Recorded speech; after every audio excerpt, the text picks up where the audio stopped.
புதுச்சேரியில் ரேஷன் கடைகளே இல்லை என்று தமிழக வெற்றிக் கழக தலைவர் விஜய் கூறியதற்கு அமைச்சர் நமச்சிவாயம் பதிலடி கொடுத்திருக்கிறார். இந்த புதுச்சேரிக்கு இன்னும் மாநில அந்தஸ்து கொடுக்கல. மாநில அந்தஸ்து வேணும்னு கேட்டு பல முறை சட்டசபையில தீர்மானம் போட்டு ஒன்றிய அரசுக்கு அனுப்பி வச்சுக்கிட்டே இருக்கிறாங்க. ஊழல் குற்றச்சாட்டுல பதவி விட்டு நீக்கப்பட்டு அந்த இடத்துக்கு இன்னொருத்தரை நியமிச்சு 200 நாள் ஆச்சு. இன்னும் அவருக்கு ஒரு இலாக்காவே தரல. டூரிஸ்ட் பிளேஸ் ஆன புதுச்சேரியில போதுமான அளவு பார்க்கிங் வசதி இல்ல, போதுமான அளவு கழிப்பறை வசதி இல்ல. இதெல்லாமே மேம்படுத்தணும். புதுச்சேரிக்கு போதுமான நிதி வரத்து இல்லாததுனால வெளியே கடன் வாங்க வேண்டியதா இருக்கு. புதுச்சேரியோட கடனை குறைச்சு தற்சார்பு பொருளாதாரத்தை வளர்த்தெடுக்க திட்டங்கள் வகுக்கப்பட வேண்டும். இந்திய அளவில் ரேஷன் கடைகளே இல்லாத மாநிலம் புதுச்சேரி தான். ஏழை எளிய மக்களுக்கு வாழ்வாதாரமே ரேஷன் கடைகள் தான்.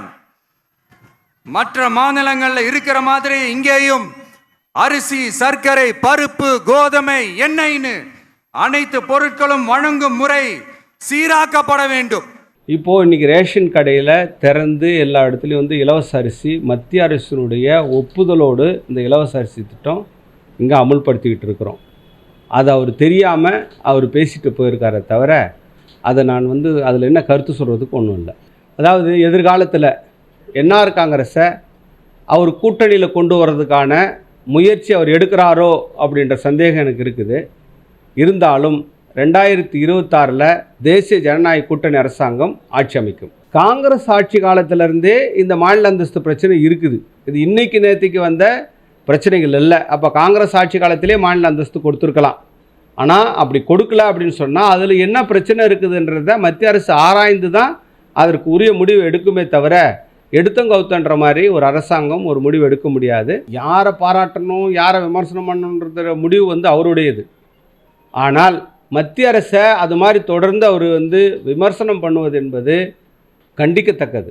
நிறைய விஷயங்களை ஒரு தவறான விஷயங்களை எங்கள் மக்கள் மத்தியில் பேசிட்டு போயிட்டுருக்காரு தவிர அவர் பேசின விஷயங்களில் 90% விஷயங்கள் உண்மைக்கு புறம்பானவை. இன்றைக்கி கழிவறைகள்லாம் நிறையா இல்லை அப்படின்னு ஒரு கருத்தை பேசுகிறார். அப்போ கழிவறைகள் இல்லைன்னு பேசும்பொழுது அப்போ அதை விட முக்கியமான பிரச்சனைலாம் இங்கே இல்லையா? அப்போ வேறு எதுவும் பிரச்சனை அவர் சொல்கிறதுக்கு இல்லை, அதனால் கழிவறை பிரச்சனையை பேசிட்டு போகிறார். மத்திய அரசு கிடையாது. அதாவது அமைச்சருக்கு இலாகா கொடுக்க வேண்டியது மத்திய அரசு கிடையாது, மாண்புமிகு முதலமைச்சர் அவருடைய கையில் இருக்குது. அவர் அதை முதலமைச்சர்கிட்ட தான் கேட்டுருக்கணுமே தவிர மத்திய அரசிடம் கேட்டு. அப்போ இதிலேருந்தே தெரிஞ்சுக்கலாம் அவர் எந்த அளவிற்கு புதுவை மாநிலத்தில் போன்ற புரிதல் அவருக்கு இருக்குது அப்படின்றது, அரசியல் சம்பந்தமான புரிதல் அவருக்கு இருக்குது என்பதை இதிலிருந்து நம்மளால் தெரிஞ்சிக்க முடியுது. அது யாருக்கிட்ட கேட்கணும்?